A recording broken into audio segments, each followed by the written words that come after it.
Hello everyone, আপোনালোক সকলোকে study with Nilakshi অন্য এটি ভিডিঅ'লৈ পুনৰবাৰ স্বাগতম জনালোঁ।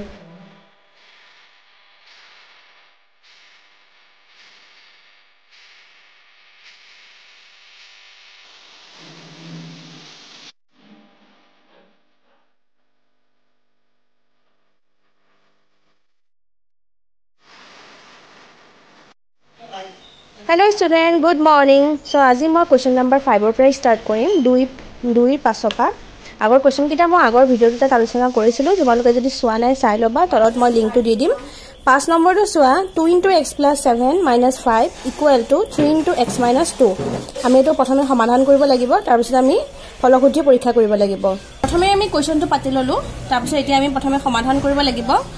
2টো এই গোটেই সংখ্যাটোৰ লগত পূৰণ হৈ আছে ব্ৰেকেট দিয়া সংখ্যাটোৰ লগত। প্ৰথমে আমি ব্ৰেকেটটো খুলি ল'ব লাগিব, আৰু ব্ৰেকেট মানে হৈছে পূৰণ। 2 লগত x পূৰণ হৈ আছে হ'ব 2x প্লাস এ প্লাস 2 7 গুণে হ'ব 14 বিয়োগ 5 = এতিয়া চোৱা 3 লগত x টো পূৰণ হৈ আছে 3x হ'ব প্লাস এ মাইনাস 3 দুগুণে 6। প্ৰথমে আমি x ৰ মান কিটা একলগ কৰিব লাগিব, তাৰ পিছত আমি ধ্ৰুবক কিটা একলগ কৰিম। x ৰ মান কিটা একলগ কৰিবলৈ হলে 2x 3x টো এফালে লৈ আহিম, এটো ইয়াত প্লাস হৈ আছে এফালে গুছি আহিলে হ'ব -3x = ধ্ৰুবক কিটা আমি এফালে লৈ যাম। অলৰেডি ইয়াত -6 এটা আছিল, এটো পাতি লম। তাৰপিছত বাকি একিটা সংখ্যা আমি এফালে লৈ যাম। +14 আছিল, এফালে গুছি গলে হ'ব -14, -5 আছে এফালে গুছি গলে হ'ব +5।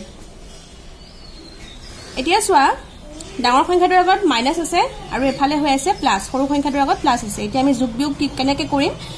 যেহেতুকে ডাঙৰ সংখ্যাটোৰ আগত বিয়োগ আছে, আমি বিয়োগটো কমন লৈ আহিম। বিয়োগটো কমন লৈ আহিলে যেটো সংখ্যাৰ আগত বিয়োগ চিন থাকে হেতু যোগ হৈ যায়, আৰু যেটো সংখ্যাৰ আগত যোগ চিন থাকে হেতু বিয়োগ হৈ যায়। গতিকে 3x ৰ আগত যেহেতুকে মাইনাস চিন আছে এটো প্লাস হৈ যাব, আৰু 2x ৰ আগত যেহেতুকে প্লাস চিন আছে হেতু মাইনাস হৈ যাব। প্ৰথমে ডাঙৰটো পাতি পিছত আমি সৰুটো পাতিলো। নেক্সট এইকিটা চোৱা দুইটাৰ আগতে বিয়োগ চিন আছে, গতিকে বিয়োগটো কমন লৈ আহিলো। বিয়োগটো কমন লৈ আহিলে দুইটা কি হৈ যাব? যোগ হৈ যাব। 6 + 14 + 5। মনত ৰাখিবা প্ৰথমে আমি একিটা যোগ কৰিব লাগিব, তাৰ পিছত আমি এটো লগত যোগ কৰিব লাগিব। গুটেকিটা আমি একেলগে যোগ কৰিলে নহব, কাৰণ এটো ব্ৰেকেটত দি থোৱা আছে। -3 ৰ পৰা 2 গলে 1, 1টো পাতিব নালাগে, ডাইৰেক্ট x পাতিলেই হ'ব। বিয়োগ 6 14 কিমান হয়? 20 20 + 5 -x। এতিয়া চোৱা ডাঙৰ সংখ্যাটোৰ আগত মাইনাস আছে, সৰু সংখ্যাটোৰ আগত প্লাস চিন আছে, কিন্তু আমি বিয়োগ কৰিলে কি পাব লাগে? ডাঙৰ সংখ্যাটোৰ আগত যোগ চিন থাকিব লাগে আৰু সৰু সংখ্যাটোৰ আগত বিয়োগ চিন থাকিব লাগে। কিন্তু যেহেতুকে উল্টা হৈ আছে, গতিকে আমি বিয়োগটো কমন লৈ আহিম। বিয়োগটো কমন লৈ আহিলে কি হ'ব? 20 ৰ আগত যোগ চিন হৈ যাব আৰু 5 ৰ আগত বিয়োগ চিন হৈ যাব। -x = -20 ৰ পৰা 5 গলে কিমান হ'ব? 15। মাইনাসে কেনসেল গল, সো therefore x = কিমান হৈ গল? 15 হল। এতিয়া আমি ফলসূত্ৰি পৰীক্ষা কৰিব লাগিব। ফলসূত্ৰি পৰীক্ষা কৰোতে প্ৰথমে আমি লেফট হ্যান্ড সাইডটো লিখি লব লাগিব। লেফট হ্যান্ড সাইডে আমাৰ আছে 2 * x + 7 - 5। 2 * x + 7 - 5, x ৰ জায়গাত আমি 15 পাতিব লাগিব। 15 + 7 বিয়োগ 5 2 পূৰণ 15 ৰ সৈতে 22 বিয়োগ 5। প্ৰথমে আমি পূৰণটো কৰি লব লাগিব। 2 22 গুণে 44 বিয়োগ 5, 14 ৰ পৰা 5 গলে 9, ইয়াত থাকিলে 3। আমি লেফট হ্যান্ড সাইডে কিমান পালো? 39। নেক্সট আমি রাইট হ্যান্ড সাইডে কৰি লম।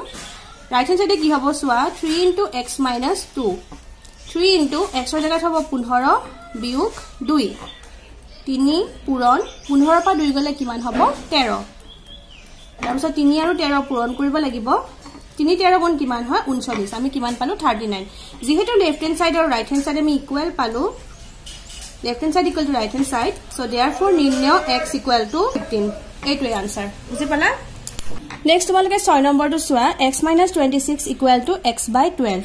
এতিয়া চোৱা যেহেতু এফালেও x আছে আৰু এফালেও x আছে, গতিকে আমি প্ৰথমে x কিটা একলগ কৰিম। এটো এফালে মাইনাস হৈ আছে, কি সংখ্যা আছে বাদ দিয়া, কিন্তু আমি দেখিছো যে চলক এটা আছে x, গতিকে আমি এটো একলগ কৰি লব লাগিব। ইয়াৰ আগত প্লাস চিন আছে, এফালে গুছি আহিলে হ'ব -x/12, আৰু -26 টো যেহেতু ধ্ৰুবক হয় এটো এফালৰ পৰা এফালে গুছি যাব, সমান চিনৰ সোঁফালে গুছি যাব। -26 টো এফালে আহিলে কি হৈ যাব? +26। এতিয়া আমি এটো লসাগু উলিয়াম। x ৰ তলত 1 এটা আছে, 1 আৰু 12 ৰ লসাগু হ'ব 12, 1 ৰে 12 ঘন কৰিলে 12, 12 লগত x পূৰণ কৰিলে হ'ব 12x, 12x বিয়োগ 12 12 হৰণ কৰিলে হ'ব 1 1 ৰ লগত x পূৰণ কৰিলে অকল x হ'ব ইকুৱেল টু 26 এটো যেটো কি হৰণ হৈ আছে এফালে গুছি গলে হ'ব পূৰণ 12 ৰ পৰা 1 বিয়োগ হলে কিমান হ'ব 11x ইকুৱেল টু 12 পূৰণ 26 এটো এফালে পূৰণ হৈ আছে এফালে গুছি গলে হ'ব হৰণ x ইকুৱেল টু আমি এটো পূৰণ কৰি চাব লাগিব কাখত 26 আৰু 12 পূৰণ কৰিলে হ'ব 6 দুগুণ 12 ৰ 2 হাতে কৰিব 1 2 দুগুণ 4 1 5 26 এগুণে 26 2 6 5 11 ৰ 1 হাতে কৰিব 1 2 1 3 ওপৰত আমি পালো 312 আৰু তলত পালো আমি 11 সো x ইকুৱেল টু আমি কিমান পালো 312 ডিভাইডেড বাই 11 এতিয়া আমি এটো ফলশুদ্ধি পৰীক্ষা কৰি চাব লাগিব অংকটো অকন ডাঙৰ হৈছে কিন্তু উপায় নাই এনেদৰে কৰিব লাগিব আৰু এতিয়া আমি একো নকৰো হৰণ কৰিলে দশমিকত লাব দশমিকত লা অংকটো অকন বেছি টান হৈ যায় সেইকাৰণে আমি এনেকৈ ৰাখি থম এতিয়া আমি ফলশুদ্ধি পৰীক্ষা কৰিম ফলশুদ্ধি পৰীক্ষা কৰোতে লেফট হ্যান্ড সাইড আৰু ৰাইট হ্যান্ড সাইড লিখি লব লাগিব লেফট হ্যান্ড সাইডে কি আছে x - 26 x ৰ জাগাত পাতিব লাগিব 11 ভাগৰ 312 বিয়োগ 26 তলত হ'ব 11 ওপৰত 312 হ'ব কাৰণ 11 11 ঘৰণ কৰিলে 1 হ'ব 1 ৰ লগত 312 পূৰণ কৰিলে 312 হ'ব তাৰ পিছত বিয়োগ ইয়াত লগত এক এটা আছে 1 ৰে 11 ঘৰণ কৰিলে 11 11 লগত 26 পূৰণ কৰিব লাগিব 26 আৰু 11 পূৰণ কৰিলে কিমান হ'ব 26 11 গুণ 286 26 এগুণে 26 ৰ 6 হাতে কৰিব 2 26 এগুণ 26 26 2 28 মই মুখতে কৰি দিছো তোমালোকে কাখত কৰি চাবা তাৰ পিছত চোৱা এতিয়া মই এইখিনতে সাইডতে কৰি দিছো চোৱা এটো পাই এটো মাইনাস কৰিলে কি হ'ব তলত হ'ব 11 ওপৰত হ'ব এখিন 12 পা 6 গলে 6 হ'ব তাৰ পিছত এখিন থাকিব 0 ইয়া পাই ভাগ কৰিলে 10 হ'ব 10 ৰ পৰা আন গলে 2 11 ভাগৰ 26 পালো এতিয়া আমি ৰাইট হ্যান্ড সাইডটো হেতু পাব লাগিব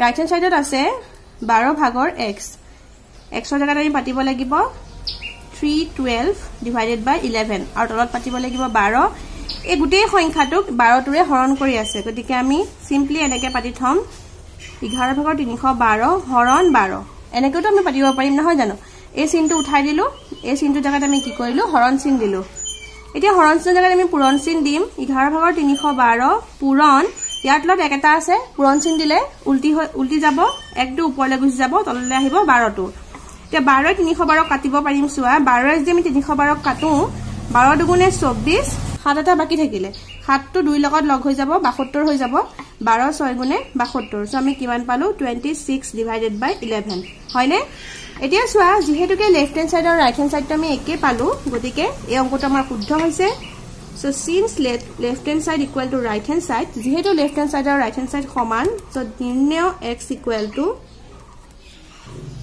11 ভাগৰ 312 এটোই ইয়াৰ আনসাৰটো আশা কৰো তোমালোকে বুজি পাইছা আৰু বুজি পাত যদি কিবা অসুবিধা হয় তেনেহলে মোক কমেন্টত জনাবা এতিয়া আমি পিছৰ প্ৰশ্নটোলৈ আহিছো 7 নম্বৰটো চোৱা কি আছে 3x - 2 * 2x - 5 = 2 * x + 3 - 8 এতিয়া চোৱা ইয়াতে যত x ৰ মান আছে আমি এখিনি একলগ কৰিব লাগিব কিন্তু কৰাৰ আগতে আমি যিকিটা ব্ৰেকেট আছে ব্ৰেকেট কিটা প্ৰথমে উঠাই লব লাগিব ব্ৰেকেট কিটা উঠাবৰ কাৰণে প্ৰথমে 3x টো লিখি ললো তাৰ পিছত এই ব্ৰেকেটটো আমি উঠাব লাগিব 2 লগত এই গুটি ৰাখিটো পূৰণ হৈ আছে গতিকে আমি পূৰণ কৰি ব্ৰেকেটটো খুলিব লাগিব মাইনাসে প্লাসে ইয়াৰ আগত যেটো একো চিন নাই তাৰমানে প্লাস এটা আছে মাইনাসে প্লাসে মাইনাস 2 দুগুণে 4 4x মাইনাসে প্লাস 2 5 গুণে 10 10 ইকুৱেল টু এবাৰ এটো চোৱা দুইটাতে প্লাস আছে সবতে প্লাসই আছে গতিকে ডাইৰেক্ট আমি পূৰণ কৰি দিলে হ'ল 2x তাৰ পিছত প্লাস 2 3 গুণে 6 6 - 8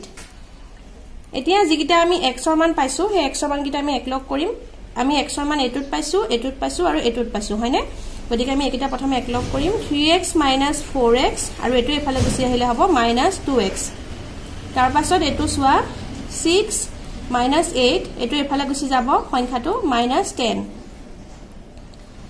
3x এই দুটা যোগ হৈ যাব আগতে মই নকাংক কৰিছো গতিকে ব্ৰেকেট দি পেলাই আকৌ আমি তেনেকে নকৰো দীঘলীয়াকে ডাইৰেক্ট মই যোগে কৰি দিছো আৰু ডাঙৰ সংখ্যাটোৰ আগত যেতিকে বিয়োগ চিন আছে গতিকে বিয়োগে হ'ব 4 2 6 6x ইকুৱেল টু নেক্সট 6 আকৌ আমি এটা যোগ কৰি লৈছো দুটা বিয়োগে আছে যেহেতুকে 8 ৰ হয় কিমান হ'ব 18 হ'ব এনেকুৱা অংক মই আগতে কৰি দিছো যেতিয়া দুটা সংখ্যা বা তিনটা সংখ্যা বা যেটা সংখ্যাৰ আগতে হওক যদি গুটেকিটা সংখ্যাৰ আগত বিয়োগ চিন থাকে তেতিয়া আমি বিয়োগটো কমন লৈ আহিম বিয়োগটো কমন লৈ অহাৰ পিছত কি হ'ব ব্ৰেকেটত সদায় বিয়োগ চিনৰ বদলি মানে যত যত বিয়োগ চিন থাকে তত তত যোগ হৈ যাব গতিকে ইয়াৰ পাছ যদি আমি বিয়োগটো কমন লৈ আহো তেতিয়া কি হৈ যাব 8 10 8 যোগ 10 8 10 18 গতিকে মই ডাইৰেক্ট এটা লাইনতে কৰি দিছো ঠিক তেনেকৈ এটো যদি আমি বিয়োগটো কমন লৈ আহো তেতিয়া 4x + 2x হৈ যাব 4 এ 2 কিমান হ'ব 6 মই ডাইৰেক্ট হেতুৱে কৰি দিছো এতিয়া চোৱা এই সংখ্যাটোত আমি যদি বিয়োগটো কমন লৈ আহো তেনে হলে এই ডাঙৰ সংখ্যাটোৰ আগত যোগ হৈ যাব কাৰণ যেহেতুকে ইয়াৰ আগত বিয়োগ চিন আছে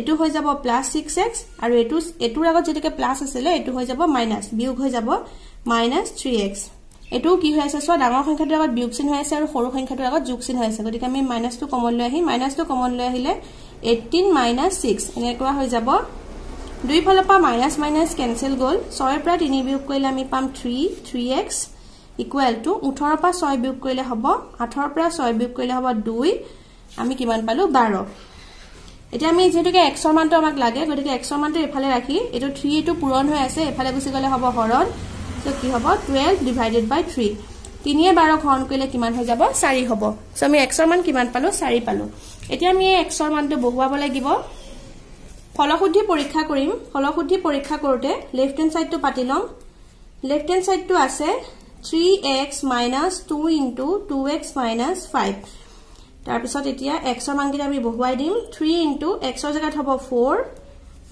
2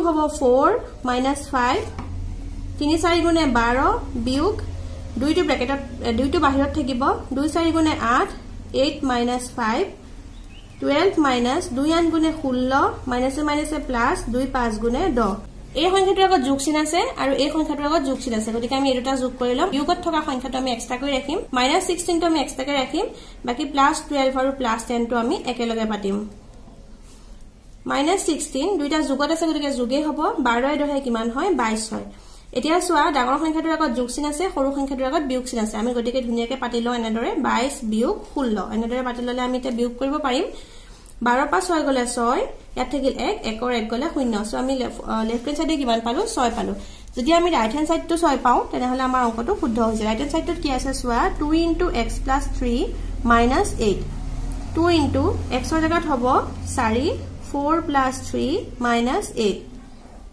তাৰ পিছত 2 * 4 3 7 বিয়োগ 8 2 4 3 7 বিয়োগ 8 এতিয়া আমি এটো বিয়োগ কৰিম 2 7 গুণে 14 বিয়োগ এই 8 টো আহি যাব 14 ৰ পৰা 8 বিয়োগ কৰিলে আমি কিমান পাম 6 পাম 14 ৰ পৰা 8 গলে 6 থাকে যেহেতু লেফট হ্যান্ড সাইড আৰু ৰাইট হ্যান্ড সাইড আমি দুইটা একে পালো গতিকে আমাৰ এই অংকটো শুদ্ধ হৈছে যেহেতু left hand side equal to right hand side এটাকে নিৰ্ণয় x ইকুৱেল টু কিমান হ'ব 4 হ'ব এটোই হৈছে ইয়াৰ আনসাৰ তো আশা কৰো তোমালোকে বুজি পাইছা আৰু বুজি পা যদি কিবা অসুবিধা হৈছে তেনে হলে প্লিজ মোক কমেন্টত জনাবা ভিডিওটো শেষলৈকে চোৱাৰ বাবে বহুত বহুত ধন্যবাদ ভিডিওটোৰ পৰা যদি উপকৃত হ'ম বুলি ভাবে তেনে হলে please like comment share and subscribe কৰিব আৰু কাষত থকা বেল আইকনটো দবাই দিব যাতে মই দিয়া ভিডিওৰ নটিফিকেশন আপোনালোকে সকলোতকৈ সোনকালে পায় পিছত এটা নতুন ভিডিও লগ পোৱাৰ আশাৰে আজিলৈ ধন্যবাদ